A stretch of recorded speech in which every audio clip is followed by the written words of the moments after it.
नमस्कार। समसामयिक विषयों पर आपके पसंदीदा कार्यक्रम विशेष में आप सभी का स्वागत है। मैं हूं आपके साथ वैभव राज शुक्ला। कोरोना वायरस यानी कोविड-19 ने देश और दुनिया में तबाही मचा रखी है। लोगों का जीना दुश्वार कर रखा है। एक एक करके लगभग 160 से ज्यादा देशों में इसने अपने पांव पसार लिए हैं। हालांकि इस वायरस के संक्रमण को रोकने के लिए दुनिया के देश लगातार लगे हुए हैं। भारत में भी सरकार कोविड-19 के संक्रमण को फैलने से रोकने के लिए हर स्तर पर कोशिश कर रही है। सरकार लगातार ऐसे प्रभावी दिशा निर्देश जारी कर रही है जिससे इस खतरनाक वायरस के संक्रमण को फैलने से रोका जाए। यही नहीं, विभिन्न मंत्रालयों और विभागों से संबंधित अधिकारियों के साथ मिलकर सरकार काम कर रही है। लोगों को सार्वजनिक स्थानों से बचने की सलाह दी जा रही है। वहीं स्कूल, सिनेमाघर और पर्यटन स्थल पर तमाम तरह के प्रतिबंध लगाए जा रहे हैं। सबसे ज्यादा संवेदनशील यानी एयरपोर्ट पर विदेशों से आने वाले नागरिकों की खास जांच की जा रही है। अब तक लाखों लोगों की स्क्रीनिंग की जा चुकी है। कई देशों के नागरिकों को भारत आने से रोक दिया गया है और विदेशों में फंसे भारतीयों को भी सही सलामत वापस बुलाने की तैयारी की जा रही है। मास्क और सैनिटाइजर की कमी ना हो, इसके लिए आवश्यक वस्तु अधिनियम में शामिल कर दिया गया है इन दोनों वस्तुओं को। देश में लैब की संख्या लगातार बढ़ाई जा रही है। राज्य सरकारों के साथ ही अधिकारियों, डॉक्टरों और तमाम तरह के एक्सपर्ट के जरिए इससे निपटने का पुख्ता इंतजाम किया जा रहा है। तो आज विशेष में हम बात करने जा रहे हैं कोरोना से बचाव के लिए सरकार द्वारा उठाए जा रहे कदमों की। जानेंगे कोरोना वायरस से बचने के उपायों को और इससे जुड़े तमाम आयामों को। तो आइए शुरू करते हैं आज का विशेष।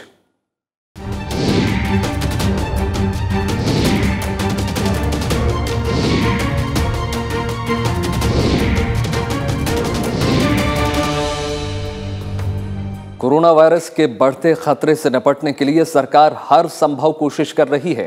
केंद्र सरकार के सभी मंत्रालय और विभाग इस महामारी से निपटने के लिए मिलकर काम कर रहे हैं। सरकार इसके लिए क्वारंटीन सुविधाओं से लेकर अस्पताल प्रबंधन और जागरूकता अभियान को जोर से चला रही है। साथ ही सरकार कोरोना वायरस को लेकर समय समय पर दिशा निर्देश भी जारी कर रही है।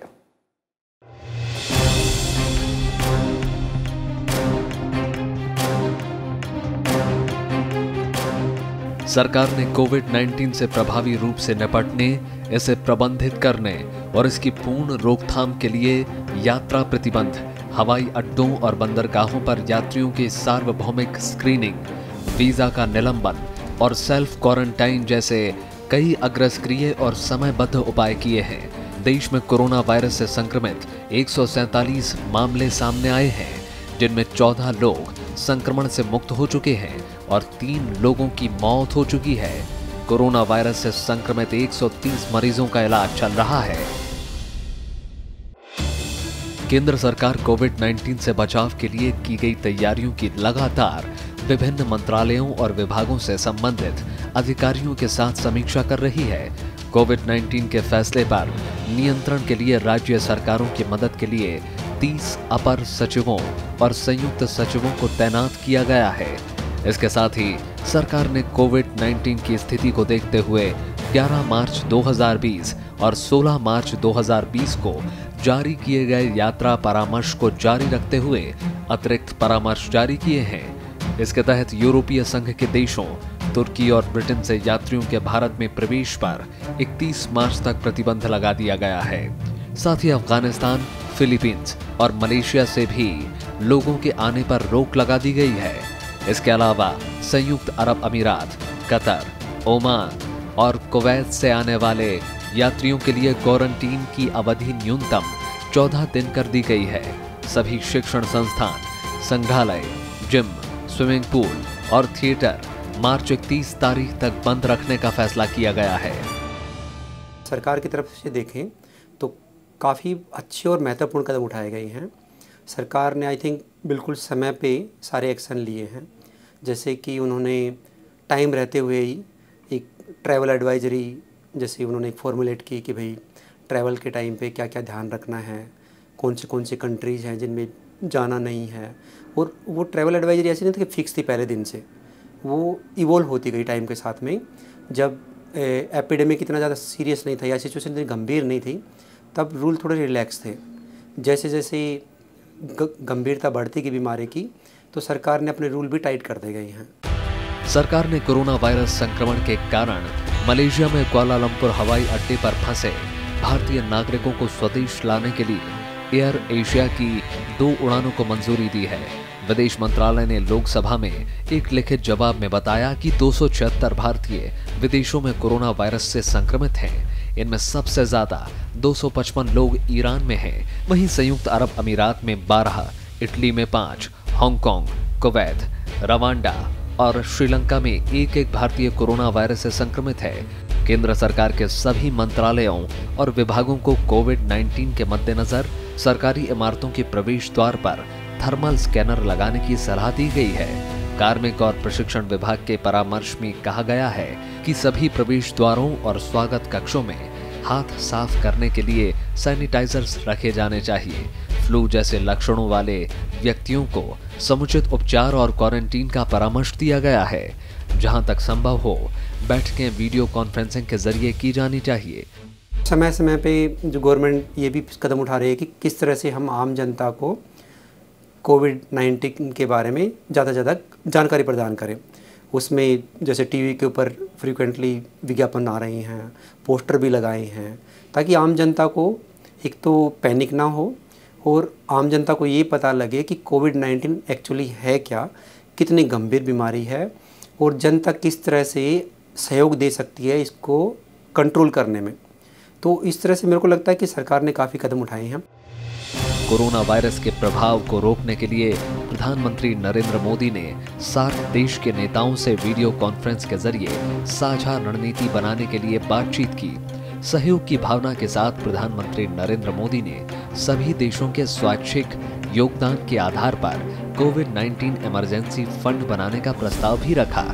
भारतीय चिकित्सा अनुसंधान परिषद यानी ICMR ने कहा है कि देश में कोरोना का संक्रमण अभी सामुदायिक स्तर पर नहीं पहुंचा है और अभी तक चरण 2 पर ही स्थित है। ICMR के महानिदेशक डॉक्टर बलराम भार्गव के मुताबिक कोरोना वायरस के संक्रमण की जांच की प्रयोगशालाओं की संख्या बढ़ाई जा रही है। इस समय ICMR में 72 प्रयोगशालाएं काम कर रही हैं और जल्द ही 49 और प्रयोगशालाओं में जांच का काम शुरू हो जाएगा। इसके तहत CAIR, DRDO, DBT और सरकारी मेडिकल कॉलेज सहित सरकारी प्रयोगशालाओं को भी शामिल किया गया है।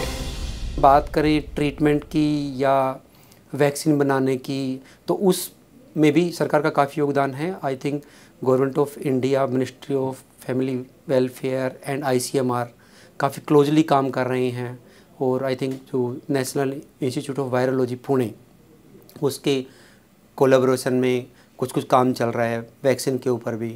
और NIV पुणे ने आई थिंक जो वायरस को आइसोलेट भी कर लिया है, तो हम उस तरफ भी कुछ कदम जा रहे हैं। सभी राज्यों और केंद्र शासित प्रदेशों में अतिरिक्त क्वारंटाइन सुविधाओं की पहचान, पृथक वार्डों के निर्माण, स्वास्थ्य कर्मचारियों और चिकित्सकों के प्रशिक्षण, पर्याप्त उपकरण, PPI, औषधियां और पर्याप्त मास्क जैसी सभी सुविधाओं को और मजबूत किया जा रहा है। राज्य सरकारों ने भी कोरोना वायरस पर नियंत्रण के लिए प्रभावी कदम उठाए हैं।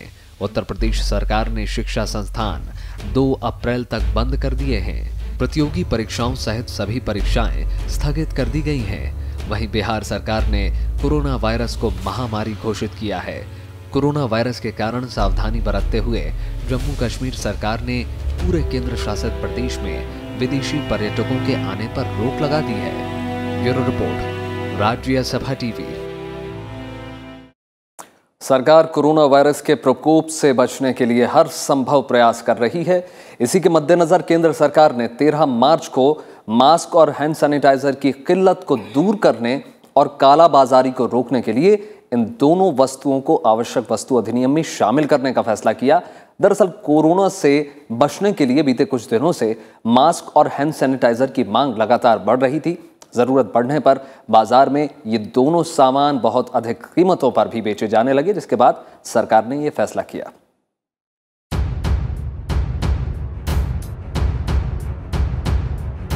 कोरोना वायरस से पूरी दुनिया में हड़कंप मचा हुआ है। दुनिया के 165 से ज्यादा देशों में कोरोना वायरस फैल चुका है। चीन के अलावा यूरोप के कई देश इस वायरस से पूरी तरह प्रभावित हैं। चीन में दिसंबर में यह वायरस फैला, उसके बाद धीरे धीरे पूरी दुनिया में इसका प्रसार हुआ। चीन ने युद्ध स्तर पर इसे रोकने के लिए कदम उठाए, वहां इसका असर भी दिख रहा है, लेकिन बाकी दुनिया में ये 2 हफ्तों में ही 13 गुना बढ़ गया। भारत में भी इसके प्रसार को रोकने के लिए हर जरूरी कदम उठाए जा रहे हैं। इसी के तहत सबसे ज्यादा जरूरी कदम है इस वायरस को लेकर जागरूकता। सरकार लोगों को जागरूक करने और सावधानी बरतने के लिए लगातार कोशिश कर रही है। लोगों को मास्क पहनने और सैनिटाइजर से हाथ धोने की सलाह दी जा रही है। कोरोना वायरस को देखते हुए बीते कुछ दिनों में मास्क और सैनिटाइजर की मांग बेतहाशा बढ़ गई। मास्क और हैंड सैनिटाइजर या तो बाजार में अधिकांश विक्रेताओं के पास उपलब्ध नहीं है या बहुत अधिक कीमतों पर काफी मुश्किल से उपलब्ध हो रहे हैं। इस हालात से निपटने के लिए सरकार ने 13 मार्च को एक फैसला किया। उपभोक्ता कार्य, खाद्य और सार्वजनिक वितरण मंत्रालय ने अधिसूचना जारी की। इसके लिए मास्क और हैंड सैनिटाइजर आवश्यक वस्तु अधिनियम 1955 के तहत आवश्यक वस्तु के रूप में घोषित किया गया। फिलहाल ये दोनों वस्तु 30 जून तक जरूरी उत्पादों की श्रेणी में शामिल रहेंगे। हैंड सैनिटाइजर के साथ 2 प्लाई और 3 प्लाई सर्जिकल मास्क और N95 मास्क को शामिल किया गया है। एसेंशियल कमोडिटी एक्ट है, वो मेरे को लगता है कि कंज्यूमर के पॉइंट ऑफ व्यू से बहुत अच्छा एक्ट है। नहीं तो क्या होता है कि जब किसी चीज़ की डिमांड बढ़ती है तो सडनली जो उसके प्रोड्यूसर होते हैं, जो प्रोड्यूस करते हैं, जो कंपनियां अचानक से उनके दाम बढ़ा देती हैं। तो अगर इस जो कमोडिटी एक्ट का अगर हम कोविड के संदर्भ में बात करें तो सबसे ज़रूरी है कि 2 चीज़ें जो लोगों में काफ़ी विश्वास है या ये मानो कि ज़रूरी हैं कोविड के संक्रमण को रोकने के लिए, एक तो मास्क है और एक सैनिटाइज़र है। क्योंकि हम सब जगह बोल रहे हैं कि भाई फ्रीक्वेंटली हाथ धो, या तो सोप वाटर से, अगर सोप वाटर अवेलेबल नहीं है तो अल्कोहल बेस्ड सैनिटाइजर रब से। कोरोना वायरस के फैलने के साथ इन दोनों उत्पादों की कमी और कालाबाजारी के कारण ये कदम उठाया गया है। इन दोनों वस्तुओं के संबंध में राज्य अपने शासकीय राजपत्र में अब केंद्रीय आदेश को अधिसूचित कर सकते हैं और इसके लिए आवश्यक वस्तु अधिनियम के तहत अपने स्वयं के आदेश भी जारी कर सकते हैं और संबंधित राज्यों में मौजूद परिस्थितियों के अनुसार कार्रवाई कर सकते हैं। राज्य इन दोनों सामानों को बनाने वाली कंपनियों से इनका उत्पाद बढ़ाने को भी कह सकता है। आपूर्ति बाधित नहीं हो, इसके लिए कदम उठाने का भी निर्देश दे सकता है। आवश्यक वस्तु अधिनियम के तहत राज्य सरकारों को अब इन उत्पादों की कीमतें तय करने का अधिकार है। अब अगर कोई भी विक्रेता इसे MRP से ज्यादा कीमत पर बेचेगा तो उसके खिलाफ कानूनी कार्रवाई की जा सकती है। आवश्यक वस्तु अधिनियम का उल्लंघन करने वालों को 7 साल कारावास की सजा भुगतनी पड़ सकती है और जुर्माना भी भरना पड़ सकता है या जेल और जुर्माना दोनों से उन्हें दंडित किया जा सकता है। आज के दिन हम बात करें, मार्केट में जैसे जाते हैं तो मास्क की बहुत ही शॉर्टेज है, और जो है तो सडनली उसका जो प्राइस यूजुअली 40-50 रुपये का जो आ जाता है, सडनली उसका प्राइस 500 इवन 1000 तक भी चार्ज कर रही हैं।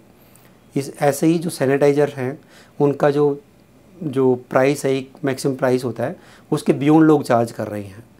लेकिन अगर इन दोनों को इसमें कमोडिटी एक्ट में हम ले आएंगे, एसेंशियल कमोडिटी एक्ट में, तो कोई भी उसका जो चार्ज है या जो कॉस्ट है उसको मैक्सिमम प्राइस से ज़्यादा चार्ज नहीं कर पाएगा। राज्यों को इन दोनों वस्तुओं के सिलसिले में उपभोक्ताओं की ओर से शिकायतें दर्ज कराने के लिए राज्य उपभोक्ता हेल्पलाइन का प्रचार करने की सलाह भी दी गई है। इस संबंध में उपभोक्ता अपनी शिकायतें राष्ट्रीय उपभोक्ता हेल्पलाइन नंबर 1800111400 पर और ऑनलाइन शिकायतें www.consumerhelpline.gov.in पर भी दर्ज करा सकते हैं। सरकार के ऐसे कदम उठाने से बाजार में सही कीमत पर मास्क और सैनिटाइजर की उपलब्धता बढ़ने लगी है। इससे बाजार में मनमानी करने वालों पर नकेल कसने में सहायता मिलेगी, जो इसके लिए अधिक दाम ले रहे हैं। Aakash Popli, Rajya Sabha TV. Corona virus से बचने के लिए कुछ जरूरी सावधानियां हमको अपनाने की बहुत जरूरत है। आइए जानते हैं कैसे और किन तरीकों को अपनाकर हम कोविड-19 से बचाव कर सकते हैं।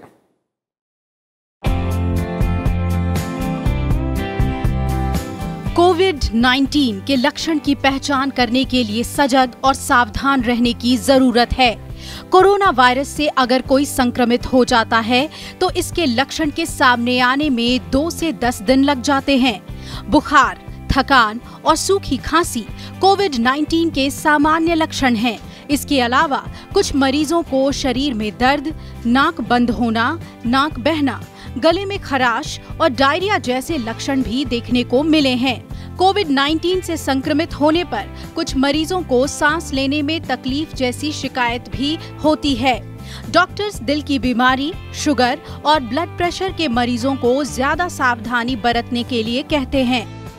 कोविड-19 है वो प्राइमरीली सांस की बीमारी से रिलेटेड है, या तो नाक से रिलेटेड लक्षण होंगे या सांस से रिलेटेड लक्षण होंगे। तो उसको टेस्टिंग भी हमें उन्हीं चीज़ों से करनी पड़ेगी जो सांस के थ्रू आते हैं, जैसे कि बलगम की जांच है या पोस्टीरियर फेरेंजियल स्वैब है, या फिर ज़्यादा सिक है तो ब्रोंकोस्कोपी करते हैं। उससे हम जो फेफड़ों से कुछ सैंपल लेते हैं जिसको ब्रोंकियो एल्वेओलर लवाज बोलते हैं। तो यही वाले जो हैं जिनसे हम इसकी जांच कर सकते हैं।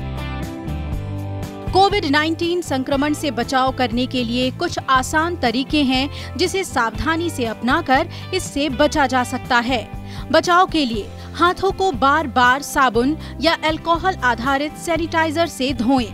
छींक और खांसते समय अपना मुंह और नाक टिश्यू या रुमाल से ढकें।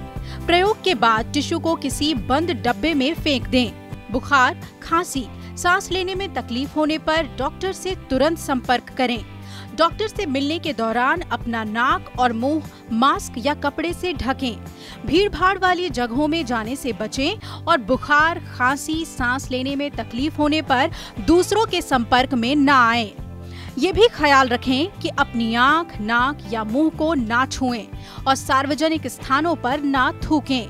इन सावधानियों को अपनाकर हम खुद को तो बचाते ही हैं, बल्कि और लोगों को भी संक्रमित होने से बचाते हैं। एक तो ज़रूरी है कि पैनिक ना हो। जितना भी हो सकता है इसके बारे में आप जानकारी लीजिए कि कौन से रास्ते हैं जिससे हम इसको फैलने से रोक सकते हैं। ठीक है, तो फैलने से रोकने के लिए सबसे महत्वपूर्ण जो चीज़ है जो आम जनता कर सकती है उसमें है फ्रीक्वेंटली हैंड वॉश करना। जो ये वायरस फैलता है वो यूजुअली ड्रॉपलेट इन्फेक्शन से फैलता है। ड्रॉपलेट का मतलब होता है जब आदमी जिसको ये कोविड वायरस इन्फेक्शन है तो वो या तो खांसी करेगा या छींकेगा, और कई बार सांस में भी थोड़ा बहुत आ सकता है, पर छींकना और खांसी करना सबसे महत्वपूर्ण जो रास्ते हैं जिससे कोविड वायरस इन्फेक्टेड आदमी से बाहर आता है। कोरोना वायरस से बचने के लिए बड़ी तादाद में लोग मास्क लगाए देखे जा रहे हैं। आइए जान लेते हैं कि कब मास्क पहनने की जरूरत है और इसके नियम क्या हैं। दरअसल कोरोना वायरस से बचने के लिए हर किसी को मास्क पहनने की जरूरत नहीं है। मास्क तभी पहने जब आपको खांसी, बुखार, सांस लेने में तकलीफ जैसे लक्षण हों, अगर आप कोविड-19 संक्रमित व्यक्ति के संपर्क में आए हों और अगर आप एक स्वास्थ्य कार्यकर्ता हैं और कोविड-19 मरीजों की देखभाल कर रहे हों। अब बात इसके नियम की। मास्क की प्लीट को खोलें। ध्यान दें कि वो खोलते समय नीचे की तरफ खुले। मास्क अपनी नाक, मुंह और ठोड़ी के ऊपर लगाएं और सुनिश्चित करें कि मास्क के दोनों ओर कोई गैप ना छूटा हो। मास्क को पहनने के बाद उसे छुएं नहीं और मास्क को गर्दन पर लटकता ना छोड़ें। गीला होने पर या हर 6 घंटों में मास्क को बदल दें। डिस्पोजेबल मास्क को दोबारा इस्तेमाल ना करें। डिस्पोजेबल मास्क को प्रयोग करने के बाद कूड़ेदान में डालें। मास्क को उतारते समय उसकी बाहरी गंदगी को ना छुएं और मास्क को हटाने के बाद हाथ साबुन या अल्कोहल आधारित हैंड रब से धोएं। कई मास्क होते हैं जो रीयूजेबल भी टाइप के होते हैं, उसको कब डिस्कार्ड करना है। तो मैंने कई बार देखा है कि मास्क लगा रखा है, वो बिल्कुल ब्लैक हो जाता है तो भी लोग लगाए रखते हैं। तो वो भी हमें ध्यान रखना है कि एक बार मास्क थोड़ा गंदा हो गया तो उसको फेंक देना है। तो मास्क कई तरह के आते हैं। एक सिंपल जो ट्रिपल लेयर वाला मास्क आता है, एक लोग सिंपल जो अपना कपड़े का मास्क बना लेते हैं, या कई जो मास्क आते हैं जो N95 या N99 आता है, एक फिर रेस्पिरेटर टाइप के आते हैं। तो जो आम जनता के लिए जिनको इन्फेक्शन है, सिंपल सर्जिकल मास्क जो ट्रिपल लेयर आता है वो गुड इनफ है। N99 या N95 जो मास्क जो लगाते हैं वो उनके लिए ज़रूरी है जो डॉक्टर्स या नर्सेज या हॉस्पिटल स्टाफ उन मरीजों की देखभाल कर रहे हैं जिनको ऑलरेडी कोविड-19 का इन्फेक्शन हो गया है। सोशल डिस्टेंसिंग के जरिए भी इस वायरस को फैलने से रोका जा सकता है। भीड़भाड़ वाले इलाकों में ना जाएं। धार्मिक, सांस्कृतिक, मनोरंजन, शैक्षणिक आयोजन से लेकर खेलकूद की गतिविधियों से दूर रहें। संभव हो तो वर्क एट होम करें। काम के दौरान सहकर्मियों से 1 मीटर की दूरी बनाएं और गैर जरूरी यात्राओं से बचें। कोविड-19 की जांच कैसी स्थिति में कराना चाहिए, ये जानना भी बेहद जरूरी है। यदि आपको खांसी, बुखार, सांस लेने में तकलीफ जैसे लक्षण नहीं हैं, तो कोविड-19 की जांच की जरूरत नहीं है। यदि ये लक्षण आप में हैं और आपने हाल में किसी कोविड-19 प्रभावित देश की यात्रा की है, तो जांच जरूर करा लें। यदि आपने कोई यात्रा नहीं की लेकिन कोविड-19 ग्रसित व्यक्ति के संपर्क में आए हों, तो जांच के लिए तुरंत राज्य की हेल्पलाइन नंबर या भारत सरकार के स्वास्थ्य और परिवार कल्याण मंत्रालय की हेल्पलाइन पर संपर्क करें। इन सभी उपायों के साथ पैनिक से भी बचने की जरूरत है। किसी भी अफवाह पर ध्यान न दें और घबराएं नहीं, क्योंकि हर स्थिति से निपटने के लिए सरकार कदम उठा रही है। Bureau report, Rajya Sabha TV. तो आइए आपको इस विशेष रिपोर्ट के साथ छोड़ जा रहे हैं कि आखिर ये कोरोना वायरस है क्या जिसने पूरी दुनिया में हड़कंप मचा कर रखा है। नमस्कार।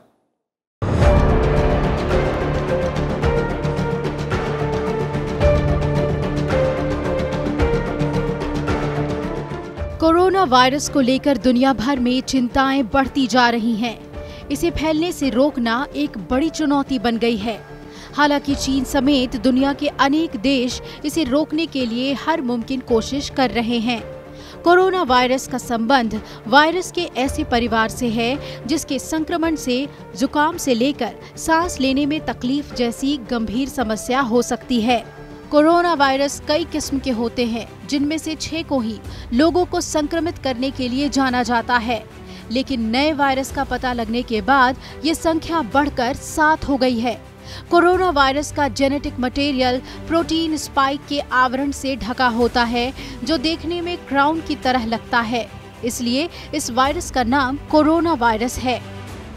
हमें ये मानना पड़ेगा कि बिल्कुल नया वायरस है। ऑल्दो ये है फ्लू जैसा ही, जैसे जो H1N1 या स्वाइन फ्लू है, फिर कुछ साल पहले एक सार्स वाला आया था, फिर उससे कुछ दिन पहले MERS एक वायरस आया था। तो ये हैं तो एक ही फैमिली के, जिसको कोरोना वायरिडी बोलते हैं हम लोग। साइंटिफिक जो जूलॉजी वगैरह पढ़ते हैं वो समझ पाएंगे, लेकिन फिर भी ये तीनों वायरस डिफरेंट हैं। मतलब सार्स, MERS और कोविड-19 ये एकदम डिफरेंट है। नए वायरस के जेनेटिक कोड के विश्लेषण से ये पता चलता है कि ये इंसानों को संक्रमित करने की क्षमता रखने वाले अन्य कोरोना वायरस की तुलना में सार्स के अधिक निकट है। सार्स नाम के कोरोना वायरस को काफी खतरनाक माना जाता है। शोध से पता चला है कि सार्स COV यानी severe acute respiratory syndrome corona virus गंध बिलाव यानी सिविट कैट से मनुष्यों में फैलता है। इस तरह का कोरोना वायरस सबसे पहले 2003 में चीन में फैला था। तब सार्स की वजह से चीन में 8,098 लोग संक्रमित हुए थे और उनमें से 774 लोगों की मौत हो गई थी। वहीं दूसरे तरह की corona virus middle east respiratory syndrome corona virus यानी मर्स COV ऊंट से इंसानों में फैलता है। मर्स COC पहली बार सऊदी अरब में साल 2012 में फैला था। हालांकि कई ऐसे कोरोना वायरस हैं जो जानवरों के बीच संचारित होते हैं, लेकिन इंसान इनसे अब तक संक्रमित नहीं हुए हैं। ये आया कैसे, इसके बारे में अभी तक बहुत ज़्यादा मतलब सर्टेनिटी से हाथ नहीं बोला जा सकता कि हम 100% श्योर के कहाँ से आया। अभी तक 2 थ्योरी अभी तक जो हैं, जो साइंटिस्ट या जो डॉक्टर से मान रहे हैं कि एक थ्योरी ये है कि शायद ये चाइना में जो वाइल्ड बैट होते हैं उनसे ह्यूमन में आया है। उसकी कुछ स्टडी हुई थी, तो हम ये बताने के लिए वायरस कहाँ से आया है, हम वायरस का एक DNA टेस्टिंग करते हैं। तो बैट से DNA लिया और जो इन्फेक्टेड जो आदमी था या जो पेशेंट थे उनसे डीएनए का मैचिंग किया। तो जो बैट वायरस और इसका जो कोविड वायरस का जो डीएनए मैचिंग किया तो उसमें करीबन 90% के आसपास मैचिंग थी। फिर कहा कि भाई ये 90% मैचिंग है, 100% क्यों नहीं है या मोर देन 90% क्यों नहीं है, क्योंकि जितना ज़्यादा क्लोज रिजेम्बलेंस होगा उतना ज़्यादा चांस है कि ये उससे ओरिजिनेट हुआ होगा। चीन में फैला इस बार का कोरोना वायरस बिल्कुल नई किस्म का वायरस है। इस वायरस को इससे पहले कभी नहीं देखा गया है। इस वायरस से संक्रमित होने का पहला मामला 31 दिसंबर 2019 को चीन के वुहान में दर्ज किया गया था।